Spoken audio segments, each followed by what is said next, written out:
On va ouvrir nos Bibles dans 1 Corinthiens chapitre 4. 1 Corinthiens chapitre 4. Et on va lire les 6 premiers versets, versets 1 à 5. 1 Corinthiens chapitre 4, versets 1 à 5. On va lire ça dans un instant.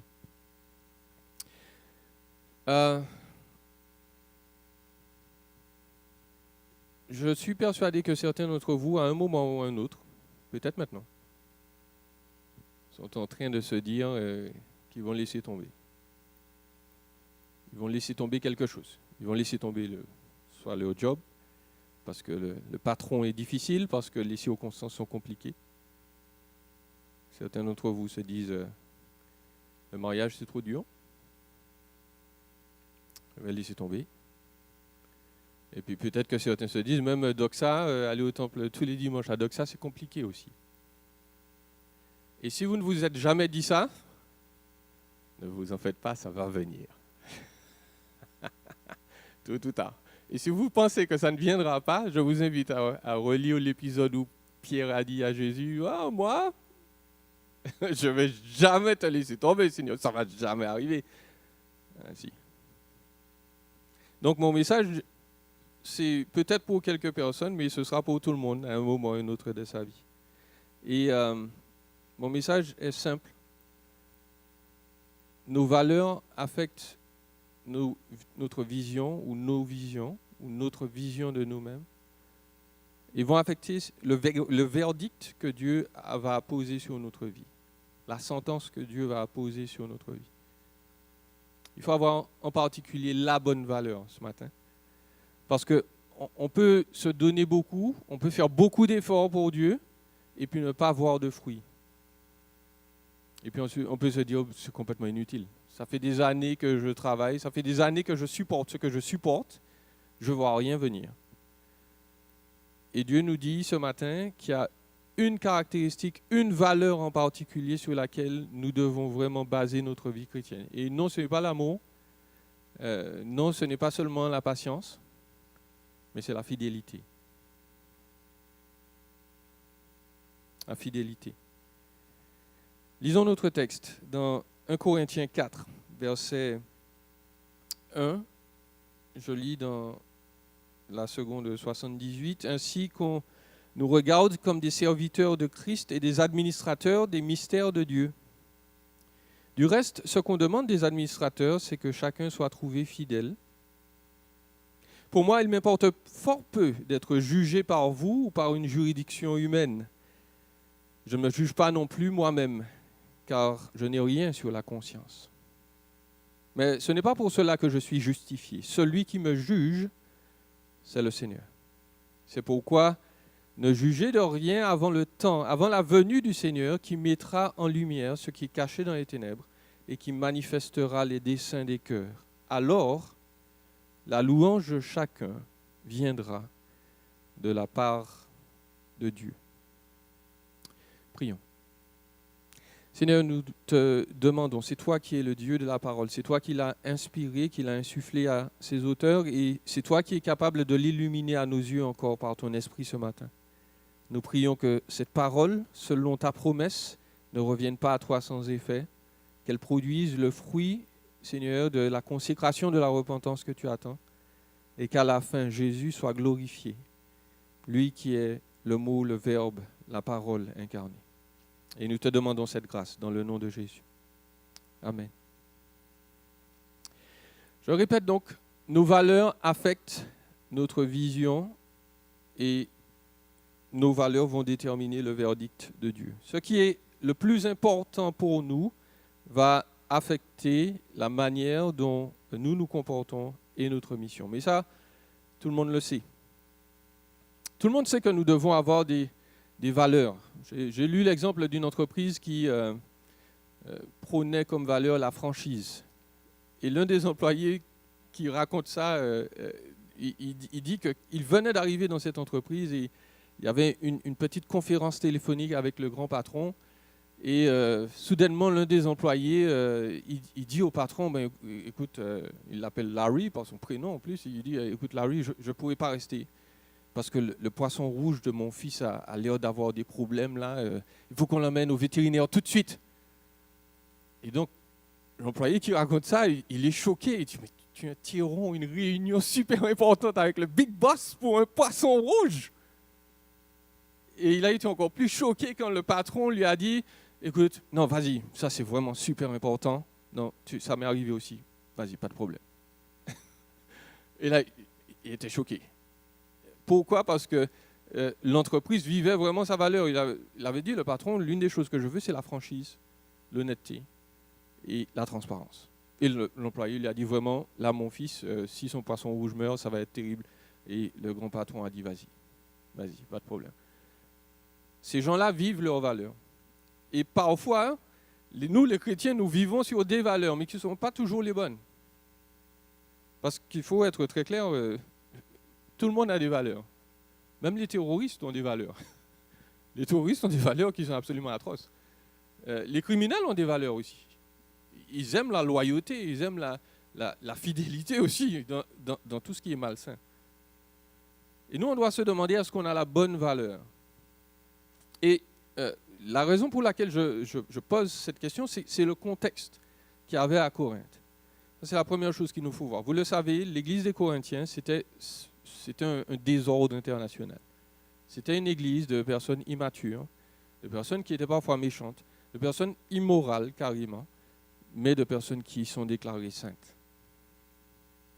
Et donc, le contexte est problématique, et l'un des premiers problèmes que cite Paul, c'est justement leur esprit de division. C'est des gens qui ont leurs favoris, qui aiment bien Paul, qui aiment bien Pierre, qui aiment bien Apollos. Ils aiment un style particulier, ils aiment une prestance, ils aiment un impact, ils aiment les gens qui prêchent fort. Et puis ceux qui sont comme Paul, voilà, très théologiques, très lents peut-être, trop détaillés. Bon, ils ne sont pas aussi impressionnants et ça leur plaisait moins. Et donc, ils étaient arrivés à la conclusion que plus un serviteur était puissant, plus il était éloquent, plus il méritait d'être écouté, plus il méritait d'être suivi, et puis tous les autres devaient être rejetés ou méprisés. Et ça, c'est le contexte dans lequel ils sont. Et leur valeur, donc, la valeur des Corinthiens, ce qui guidait leur vie, c'était voilà, la prestance, l'éloquence, ce qui est clinquant, ce qu'on voit. Voilà, une grande assemblée, beaucoup de bruit, voilà, beaucoup d'actions, beaucoup de personnes qui se convertissent, beaucoup de baptêmes. Là, on est sûr, Dieu est en train d'agir. Mais est-ce que ce sont les bonnes valeurs ? Et il est évident que Paul leur dit non, pas du tout.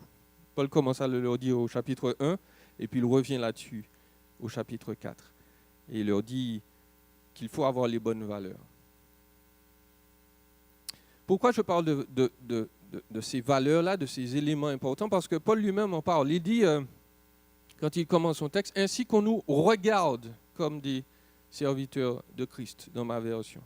Le terme « regarder », en fait, ce n'est pas simplement regarder avec les yeux. C'est l'idée, dans le grec, de réfléchir, de compter, d'avoir des réflexions sur quelqu'un, sur quelque chose. Et puis, ça veut dire aussi donner la valeur de. Estimer quelqu'un et lui donner une certaine valeur.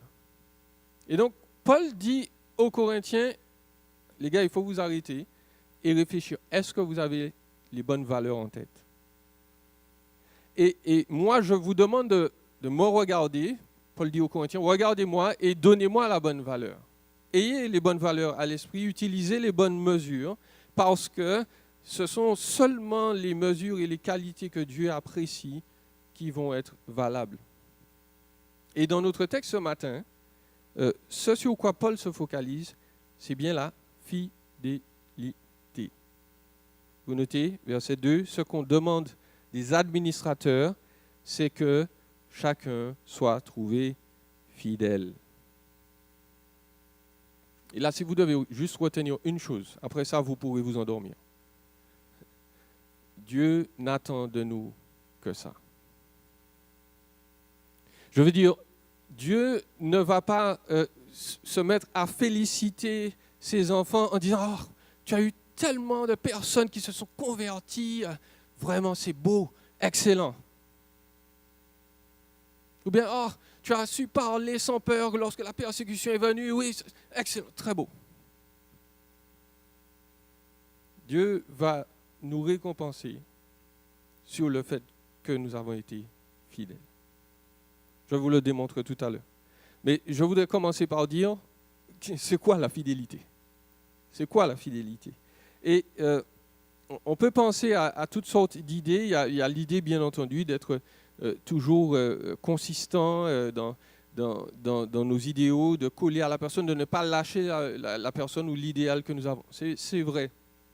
Mais la racine du mot fidélité, mis à part le fait qu'elle est ancrée dans la vérité, c'est le fait d'être digne de confiance, c'est d'être crédible.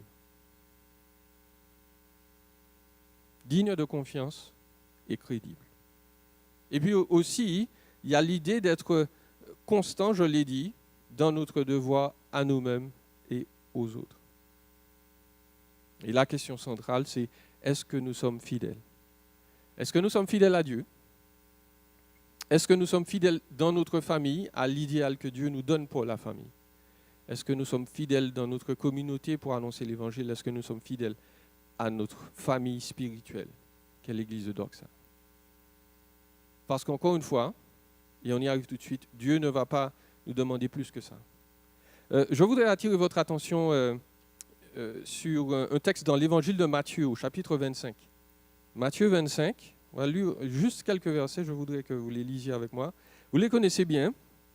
Matthieu 25, au chapitre 20. C'est un passage qui parle du jugement dernier, c'est sûr, et du jugement en particulier qui va établir une distinction entre les vrais serviteurs de Dieu et ceux qui ne le sont pas. Ça, c'est sûr. Donc, dans Matthieu 25, à partir du verset 20, c'est la parabole des talents. Je rappelle, parce que certains parfois on utilise ce texte à tort et à travers, je rappelle qu'un talent, ce n'est pas une capacité particulière que Dieu nous donne, comme Sandra qui joue bien au piano, comme Louis qui joue super bien à la guitare, ça n'a rien à voir avec ça. Le talent dans cette histoire, c'est de l'argent. C'est des piastres. Une tonne de pièces, littéralement. Un talent, c'est entre 25 et 40 kilos d'or. Ça fait un paquet d'argent. Donc, nous devons noter que tout le monde, dans cette histoire, est extrêmement riche. Le maître est riche. Celui qui a reçu 5 talents, il est extrêmement riche. Il a reçu 5 fois 30 kilos d'or. Celui qui a reçu 2 talents a reçu 2 fois 30 kilos d'or. Et celui qui a reçu 1 talent a reçu 30 kilos d'or. Aujourd'hui, si je vous offre 30 kilos d'or, je vous assure, vous pouvez faire pas mal de choses avec. Peut-être pas acheter une maison, parce que c'est trop tard, mais vous pourrez faire beaucoup de choses avec. Et donc, la morale, la fin de l'histoire, c'est quoi? Matthieu 25, verset 20. Celui qui avait reçu les 5 talents s'approcha en apportant 5 autres talents. Donc, c'est le super prédicateur, c'est le super ouvrier, c'est la super servante de Christ qui a parlé de l'Évangile, etc., qui a fait beaucoup de choses. Aurait-on tendance à se dire. Et il dit, Seigneur, tu m'as remis 5 talents, voici j'en ai gagné 5 autres. Son maître lui dit, écoutons bien, c'est bien, bon et... Oh. Bon et fidèle serviteur. Tu as été fidèle. En quoi? Peu de choses. Peu de choses. Je vais te confier beaucoup. Entre dans la joie de ton maître. Et on a envie de s'arrêter là, mais il faut continuer parce que l'autre serviteur, celui qui avait reçu les 2 talents, s'approcha aussi. Il dit, Seigneur, tu m'as remis 2 talents, voici j'en ai gagné 2 autres. Et normalement, on s'attend à ce que le maître lui dise, bon, c'est pas mal, mais tu n'as pas fait aussi bien que... Est-ce que c'est ce que Jésus fait? Vous notez. Il lui dit, c'est bien, bon et fidèle serviteur. Tu as été fidèle en peu de choses. Je te confierai beaucoup. Entre dans la joie de ton maître. Jésus ne traite pas celui qui a fait beaucoup et celui qui a fait moins de manière différente. Il leur fait juste remarquer deux choses. Tu as été bon, et on va y revenir à la fin, mais surtout tu as été fidèle. Et c'est tout ce qui compte. Tout ce qui compte. J'enfonce le clou, vous n'avez pas besoin de tourner là. Mais dans Apocalypse 2, verset 10, Paul dit quelque chose à l'une des églises. Jésus-Christ dit quelque chose à l'une des églises. Il déclare, ne crains pas ce que tu vas souffrir. Voici, le diable jettera quelques-uns de vous en prison afin que vous soyez éprouvés et vous aurez une tribulation de 10 jours. Sois fidèle jusqu'à la mort. Et je te donnerai la couronne de vie. Cette église-là, c'est la seule qui n'a reçu aucun reproche de la part de Dieu. Et ce que Christ leur dit, c'est, les gars, vous allez souffrir encore. Et la seule chose qui importe, sois fidèle. Ce n'est pas soit la plus grande église possible et imaginable. Soit la plus forte église possible et imaginable. Jésus dit, Dieu faible. Sois fidèle. Donc, plus que toute autre chose, dans ce passage, et dans nos vies en général, Dieu demande la fidélité. Et on doit se poser les bonnes questions, ou la question, est-ce que j'ai la bonne valeur? Dans tout ce que je suis en train de faire là, à Doxa, dans la manière dont je vis ma vie, est-ce que je suis fidèle? Est-ce que je suis digne de confiance? Est-ce qu'on peut compter sur moi? Je ne sais pas si vous avez entendu parler de Hachiko. Hachiko, il y a au moins 2 personnes qui connaissent l'histoire de Hachiko. Hachiko, c'est un chien. C'est un chien japonais. Son maître était professeur à l'université. Et tous les matins, ils partaient ensemble, ils jouaient, ils s'amusaient, et puis ils partaient ensemble à la guerre. Et le maître partait, lui disait au revoir, et il partait travailler. Et le chien rentrait à la maison. Et le chien savait à quelle heure son maître allait revenir. Et il allait l'attendre au pied de la gare. Il a fait ça pendant des années. Et puis un jour, son maître est parti, il a pris le train, et il n'est jamais revenu. Parce qu'il a eu une crise cardiaque en route. Mais ça, personne ne l'a dit au chien. Et Hachiko est revenu attendre son maître 9 ans. Tous les jours. Tous les jours.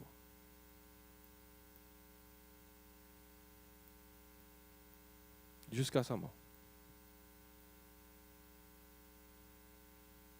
Et j'ose dire, nous devons faire mieux que lui.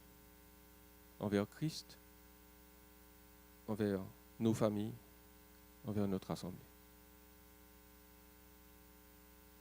Donc il nous faut avoir la bonne valeur. Mais voilà, à quoi ça va servir? Si on a la bonne valeur en tête, cette valeur de la fidélité, alors cette valeur va inspirer, va nous aider à avoir une bonne vision. Une vision de la vie et même une vision de nous-mêmes. Et Jésus l'a dit autrement dans Matthieu 6, verset 21. C'est un passage que vous connaissez. Jésus a dit, là où est ton trésor, là aussi sera ton cœur. Ce qui donc est ta valeur, ta vision, eh bien, c'est là que tu vas investir de l'énergie émotionnelle, de l'énergie physique. Et donc, notre vision de nous-mêmes, du ministère, va toujours être affectée par nos valeurs. Et vous notez que Paul aussi, donc, il est affecté ou il est équilibré par sa vision, justement, du ministère, parce qu'il dit, donc, aux Corinthiens, il leur dit, considérez-nous, votre valeur, votre manière de nous regarder, votre vision de nous-mêmes, c'est que nous devrions être à vos yeux comme des serviteurs de Christ et des administrateurs ou des dispensateurs des mystères de Dieu. Parce que c'est comme ça que nous nous considérons nous-mêmes. C'est ce que nous sommes. Et donc, Paul nous dit plusieurs choses là concernant sa vision de lui-même et du ministère. Premièrement, il se considère comme un serviteur. Ça, c'est un peu évident pour nous tous. Nous savons que Jésus est venu en serviteur. Mais le terme serviteur, là, ce n'est pas celui qui est utilisé d'habitude. Ce n'est pas le terme esclave. Le serviteur, c'est un homme là qui était libre, mais qui avait décidé de soumettre sa liberté, sa volonté au service d'une religion, d'un roi ou d'une figure d'autorité quelconque. Donc, Paul estime, il y a une balance, il y a un équilibre dans sa tête. Il sait sa valeur réelle, mais il sait que sa valeur ne sera jamais augmentée par la fierté, par l'arrogance. Au contraire, il sait que son but, c'est de ressembler à Christ et qu'il doit être humble. Il doit se placer sous les autres. Le mot humble vient de la racine humus. Et humus, c'est quoi? C'est la terre. Quand on est humble, on se met au niveau de la terre pour que les autres, littéralement, nous marchent dessus et pour que nous puissions les propulser plus haut. C'est ça, être humble. Et donc, Paul se dit serviteur. Il a des capacités, il a une volonté, mais il l'a mise au service de Christ et de l'Église. En même temps, Paul n'est pas en train de se diminuer à l'excès. Il n'est pas en train perpétuellement de se dire oh, « je suis nul, je ne vaux rien, les autres sont tellement mieux ». Non, il dit qu'il est un administrateur. Dans vos versions, un dispensateur. L'idée, c'est quelqu'un qui a autorité sur les serviteurs ou les esclaves d'une famille pour leur assigner leurs tâches et leurs portions. C'est celui qui fait le management des affaires, des comptes de la maison. Donc, Paul est humble, il est au niveau du sol, mais en même temps, il sait qu'il a de grandes responsabilités. Il sait qu'il a reçu de Christ une certaine autorité. Donc, il ne se dévalorise pas de manière indue. Et puis, troisièmement, Paul n'est pas non plus un potentat malsain. Ce n'est pas quelqu'un qui se dit « moi j'ai l'autorité, je suis le boss, je donne les ordres, et puis tout le monde doit dire « à quelle hauteur veux-tu que je saute, mon ami ?» Ce n'est pas ça, Paul. Paul, c'est quelqu'un qui est un administrateur, mais les administrateurs étaient souvent des esclaves. Il n'y avait pas de liberté. C'était des gens qui avaient soumis ou dont la vie était soumise à quelqu'un d'autre. Donc Paul est parfaitement équilibré dans sa vision. Et nous devons nous demander, est-ce que notre vision de nous-mêmes est équilibrée aussi? Est-ce que nous ne confondons pas l'humilité et une dépréciation constante? Parce que moi, c'est souvent ce que je fais. Je crois que j'étais très humble parce que je passais mon temps à me dire je suis complètement stupide. Je connais rien. J'étais nul en maths. Enfin, pardon, je suis nul en maths. Ça n'a pas changé. Et parce que je suis nul en maths, je me suis toujours dit, Joëlie, tu es absolument stupide. Il n'y a personne qui est plus stupide que toi sur Terre. Mais ce n'est pas de l'humilité, ça. Ce n'est pas de l'humilité. Et puis, parfois, il y a des gens qui ont l'inverse, le problème inverse. Ils ont une vision enflée d'eux-mêmes. Ils ne se prennent pas pour rien. Comme on dit aux Antilles, la terre ne les porte pas. Ils sont tellement hauts et élevés qu'ils flottent au-dessus de tout le monde. Paul nous dit, notre vision du ministère, notre vision de nous-mêmes est affectée par cette valeur de la fidélité, de la constance, de la dépendabilité. Est-ce que je suis quelqu'un qui est attaché à Christ et qui montre qu'il est digne de confiance? Et si j'ai cette vision-là, je vais apprendre à me voir de manière juste. Je vais apprendre à regarder les autres aussi de manière juste. Je vais apprendre à regarder mon ministère de manière juste. Et donc, l'auteur C.S. Lewis a dit dans l'un de ses contes pour enfants, dans l'une de ses chroniques de Narnia, c'est Aslan qui parle, le lion, et il dit à l'un des personnages, « Tu es fils d'Adam. » C'est une gloire pour relever le plus humble des mendiants, mais c'est une honte suffisante pour courber la tête du plus grand empereur. Quand on est fils d'Adam, nous savons que nous sommes créés à l'image de Dieu. Et cela doit nous aider à nous regarder nous-mêmes avec une juste valeur. Cela doit nous aider à aimer les autres, même ceux qui sont différents, ceux qui sont opposés à nous. Mais parce que nous sommes fils d'Adam, nous sommes aussi fils de rebelles. Et ça fait que quelles que soient les capacités que nous ayons, nous devons apprendre toujours à nous rabaisser, à nous rappeler que l'excellence, le niveau, la norme se trouve en Jésus-Christ. et pas en nous.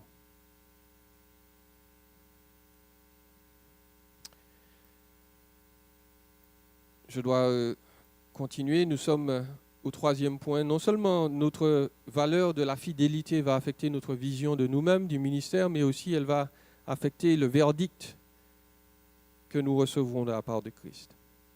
Paul déclare à partir du verset 3, « Pour moi, il m'importe fort peu d'être jugé par vous ou par une juridiction humaine. Je ne me juge pas non plus moi-même, car je n'ai rien sur la conscience, mais ce n'est pas pour cela que je suis justifié. Celui qui me juge, c'est le Seigneur. C'est pourquoi ne jugez de rien avant le temps. » Paul donc est équilibré dans sa vision parce qu'il sait que ses valeurs, sa vision, sont données par Dieu et seront évaluées par Dieu seul. C'est Dieu qui va déterminer qui a tort ou qui a raison dans le ministère. Lorsque nous subissons des injustices, nous devons toujours nous rappeler, à la fin, Dieu est le juste juge. Il va nous donner ce que nous méritons en Christ. Et jamais ce que nous méritons vraiment. Et cela doit nous consoler lorsque nous sommes affectés par l'attitude des autres, par les critiques des autres, par nous-mêmes, notre déception de nous-mêmes. Et donc, ce jugement de Dieu qui nous attend là, il y a plusieurs perspectives qui doivent nous habiter.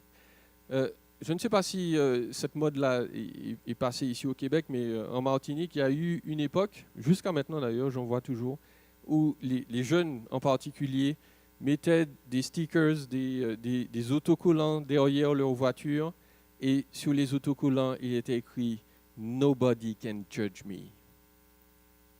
Et en général, c'était ceux qui vous faisaient peur sur la route. Hein. Ils faisaient n'importe quoi. Et vous pouviez voir toujours à la fin « You can't judge me ». Personne ne peut me juger. En fait, on l'entend, que ce soit en France, en Martinique ou au Québec, partout dans l'Ouest, on dit ça. Il ne faut pas juger. Il ne faut pas juger. Et c'est très certainement vrai dans un sens, mais pas dans un autre. Parce que, vous le savez sans doute, dans 1 Corinthiens 6, verset 5, et dans toute la lettre des Corinthiens, de toute façon, Paul passe son temps à juger. Il passe son temps, dans 1 Corinthiens 6, verset 5, par exemple, il dit « Je le dis à votre honte, il n'y a pas un seul homme sage qui puisse juger entre frères. » Paul dit « Ah, si, il faut juger. Là, vous êtes dans un désordre épouvantable. Il aurait dû avoir un juge là parmi vous. » Donc, on nous répète qu'il ne faut pas juger, mais Jésus nous demande de juger. Mais tout dépend de ce qu'on entend par juger, parce que tout le monde n'a pas la bonne définition en tête. Juger, dans le grec, premièrement, c'est trier, discriminer. Faire un tri, faire un choix. Faire un tri, faire un choix. Donc ce matin, vous êtes réveillés. J'espère que vous avez pris votre douche. Vous avez peut-être mangé. Et puis vous avez décidé de choisir quels vêtements vous allez mettre pour venir à Doxa. Et donc vous avez choisi ce chandail-là, ce jean-là, ces bottes-là, et vous n'avez pas pris les autres. Vous avez jugé. Vous avez discriminé, vous avez trié, vous avez dit « Ok, moi je veux ça, je ne veux pas de ça ». C'est ça que ça veut dire juger. Est-ce que c'est mal? Non. Non, c'est simplement trier, regarder, faire un choix. Ça, c'est l'un des premiers sens de juger. Maintenant, juger, c'est aussi examiner une situation, y réfléchir et déclarer qu'elle est bonne ou mauvaise. Okay, donc, vous êtes sur la route, quelqu'un vous rentre devant vous là 100 mètres de clignotant, ou bien tourne 100 mètres de clignotant. Ben, ça, c'était pas bon, c'était pas respectueux du code de la route. Vous avez jugé. Est-ce que Jésus vous dit « Ah non, ça, tu ne dois pas faire ça » ? Non. Non, vous avez établi un jugement moral sur certaines situations, sur certains problèmes, sur certaines attitudes. Et on en a le droit. Maintenant, ce qui est problématique avec le jugement, et c'est ce que Paul est en train de dire là aux Corinthiens, c'est qu'il leur dit « Oui, d'accord, on peut estimer que voilà, je préfère telle personne. On peut établir un jugement de valeur sur une situation, mais la personne seule qui a le droit de condamner, c'est Dieu. C'est Dieu. Le seul qui ait le droit de nous regarder et de déterminer si nous irons en enfer ou au paradis, c'est Dieu. Le seul qui puisse dire réellement qui nous sommes et si nous méritons des récompenses, c'est Dieu. Et là, personne ne doit prendre sa place. Et donc, je voudrais rappeler très rapidement que le jugement des croyants ne sera pas tant une investigation, ce ne sera pas une enquête, mais ce sera plutôt une révélation. Une révélation. Quand nous allons apparaître devant le jugement de Dieu, Dieu ne va pas dire « sortez le dossier, Jean-Élie ». Et puis il va commencer, donc 24 août 1979, tu as probablement péché en étant, je ne sais pas, trop gros à la naissance, tu as volé 20 centimes à ta mère pour acheter des chewing-gums. Dieu ne va pas faire ça avec nous. Le jugement, ce n'est pas une enquête, ce n'est pas une investigation où Jésus va arriver et puis il va dire je me demande ce qu'on va faire de Jean-Élie. Non. Le jugement, c'est une déclaration. C'est une révélation de ce qui est là. Le jugement, c'est nous allons arriver devant Christ et Jésus va dire ceux-là, ils sont à moi.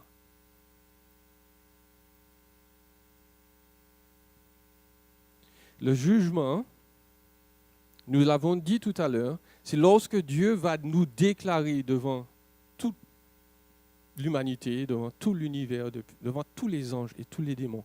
Dieu va dire, eux, ils sont bons.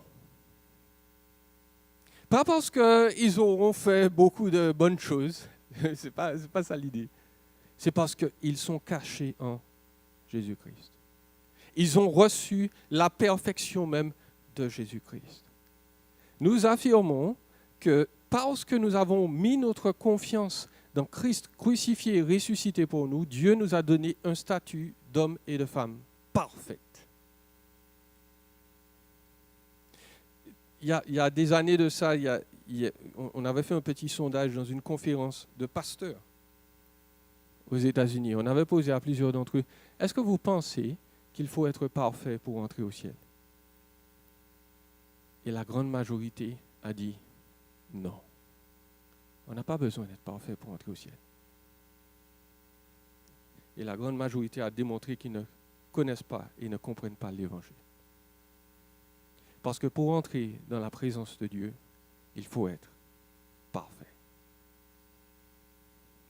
Nous le savons tous. Imaginons-nous, on nous a invités à un party fantastique. On nous a dit, il faut être habillé formel.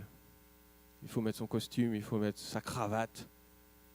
Et puis imaginez-vous, vous entrez, vous êtes content ou vous vous préparez à entrer. Et puis quelqu'un passe avec un verre de vin rouge, un beau Bordeaux, et puis il vous met ça partout sur la chemise. Ou bien, mieux encore, il fait juste une petite tache là. Hein, mesdames, sur le beau chandail blanc. Juste là. La plupart des gens que je connais, ils vont me dire, ils font remonter la jaquette, la veste sur la tache parce qu'ils se sentent mal à l'aise. Il y a une tache là. Dieu est exactement pareil. Dieu ne supporte pas la saleté. Dans la présence de Dieu, il n'y a pas de tache. Il n'y en a pas une microscopique. Dieu est parfait. Et pour entrer dans sa présence, nous devons être aussi parfaits que lui. Et la seule personne qui nous donne la perfection s'appelle Jésus. Lorsque Jésus meurt sur la croix, il fait un échange. Il prend nos saletés, il les prend sur lui. Il prend sa perfection, il nous la donne. De sorte qu'aujourd'hui, nous pouvons nous dire sauvés. Nous pouvons nous dire, plein d'assurance, on va y revenir, face au jugement parce que nous n'avons pas à performer, nous n'avons pas à dire à Dieu, mais Seigneur, tu vois, je fais encore davantage pour te prouver que je suis le meilleur. Non, nous disons à Dieu, je reçois ce que Jésus a fait pour moi. Je suis parfait. Non pas parce que je fais des choses, mais parce que la sainteté de Jésus me couvre.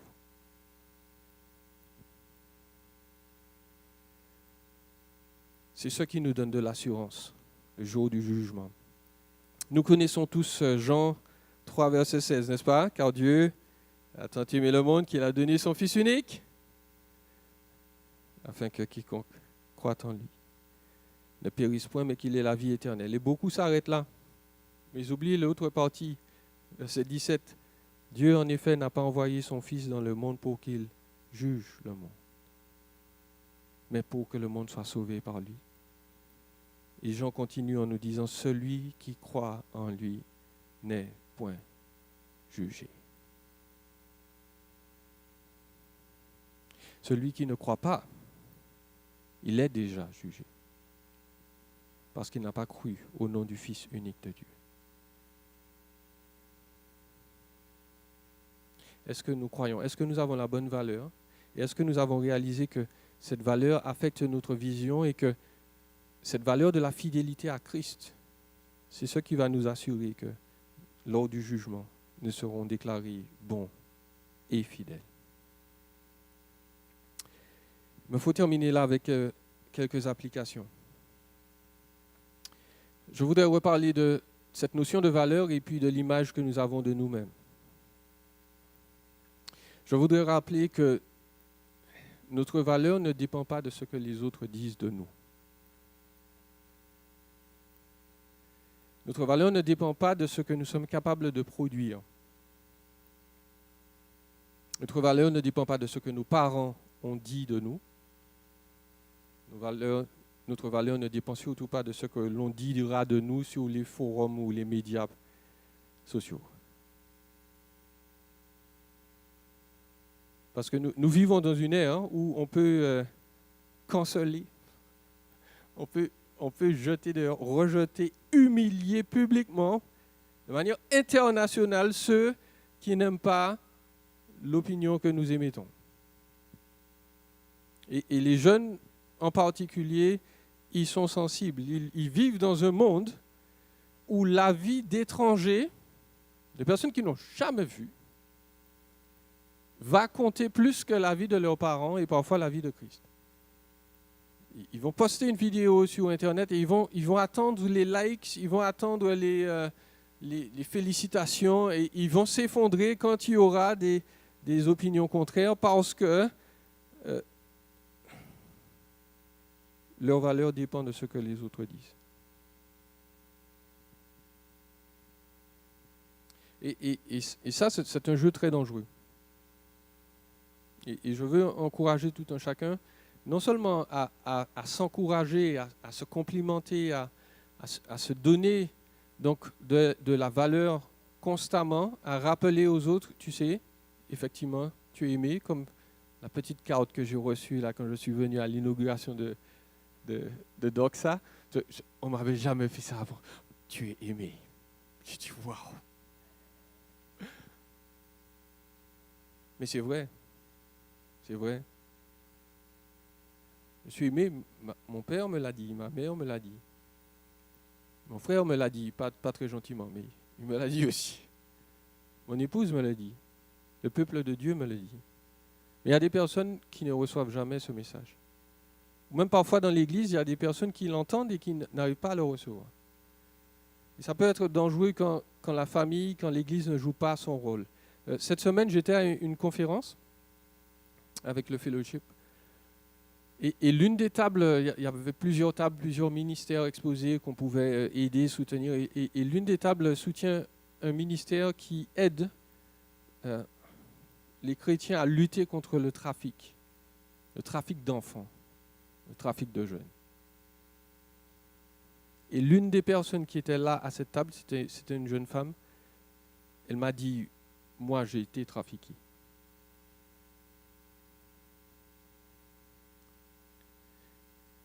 Et je lui ai dit, mais comment on peut éviter ça? Elle m'a dit deux choses. Elle m'a dit, il faut que les parents commencent à regarder ce qui se passe sur Internet. Il faut que les parents surveillent le net des enfants. C'est la deuxième chose qu'elle m'a dit. La première chose qu'elle m'a dit, il faut que les pères soient là. S'il n'y a pas de père, il y a plus de risques, plus dangereux. Et moi, donc, de dire notre image de soi, et même les personnes qui ne connaissent pas Christ le reconnaissent, notre image de soi est donnée par plusieurs facteurs. Et loin de moi l'idée de dire que les mères, les femmes ne sont pas importantes. Ce n'est pas ce que je dis. Mais je dis que Dieu a donné des capacités aux hommes et aux pères en particulier qui sont absolument essentielles et centrales. Et donc, les hommes, les pères en particulier, vous avez un rôle crucial à jouer dans la vie de vos enfants et de vos filles en particulier. Statistiquement, une fille ou un garçon de toute façon qui est suivi par son père, qui reçoit des compliments de son père, qui est constamment en train de discuter avec son père, elle a plus de chances de réussir ses études, de devenir quelqu'un qui a une grande carrière, qui va accomplir de grandes choses, qui va éviter des grossesses non désirées, qui va réussir dans la vie, qui sera plus stable. Parce que ça, c'est le rôle des pères. Encore une fois, je ne dis pas que les mères ne font rien. Ce n'est pas ce que je dis. Mais je dis que notre image de nous-mêmes, notre capacité à avancer, elle est soutenue grandement par les pères. Et donc, nous les hommes, nous avons un rôle crucial à jouer. Si nous sommes pères, si nous sommes mariés, nous avons le rôle crucial d'embellir notre épouse, non seulement physiquement, en lui payant de temps en temps toute la permanente, le maquillage dont elle a besoin, mais surtout émotionnellement et spirituellement, en l'écoutant, en l'encourageant, en lui donnant des louanges, en lui disant souvent « Tu es la plus belle femme de ma vie », même si ce ne sera pas tout à fait vrai parce que la plus belle femme du monde, elle est là. Je vous l'ai déjà prise, mais bref. Au moins, voilà, vous dites, voilà, tu es la personne la plus belle que je connaisse. Et pour vous, jeunes hommes qui n'êtes pas mariés, vous devez être des personnes qui vous préparent à être des hommes comme ça. Vous devez être des personnes qui protègent les femmes, qui protègent les plus faibles, qui encouragent les autres et qui ne se moquent pas comme les autres le font et qui détruisent l'image de soi et l'image de Dieu dans les autres. Je voudrais parler aussi, deuxièmement, de la maturité et de la fidélité dans l'Église. Et je voudrais faire remarquer quelque chose. Je l'ai dit tout à l'heure, il faut avoir une bonne vision de nous-mêmes et notre image de nous-mêmes ne dépend pas de ce que les autres disent. Mais dans le texte, Paul n'est pas en train de dire que l'opinion des autres n'a nulle et non avenue. Je me moque de ce que les autres pensent. Ce n'est pas ce que Paul fait. Si Paul se moquait totalement de l'opinion des Corinthiens, il n'y aurait pas eu de lettre. Il aurait fait ses petites affaires, il aurait dit « Bon, je vous laisse avec Jésus, et puis moi je continue mon chemin. » Ce n'est pas exactement ça. Hein. Il les aimait. En fait, il est impossible de se sanctifier, de demeurer fidèle, de s'améliorer sans l'opinion des autres. Sans que les autres déversent en nous quelque chose de bon et d'utile. Pour devenir un bon leader dans l'Église, l'opinion des autres est indispensable. Il faut pouvoir écouter les conseils. Quelqu'un qui...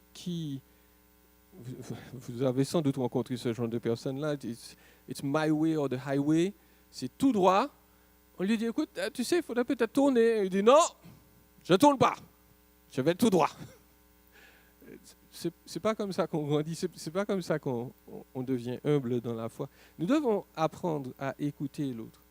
Nous devons apprendre à juger effectivement de la nature bonne du caractère et du conseil qu'on va nous donner.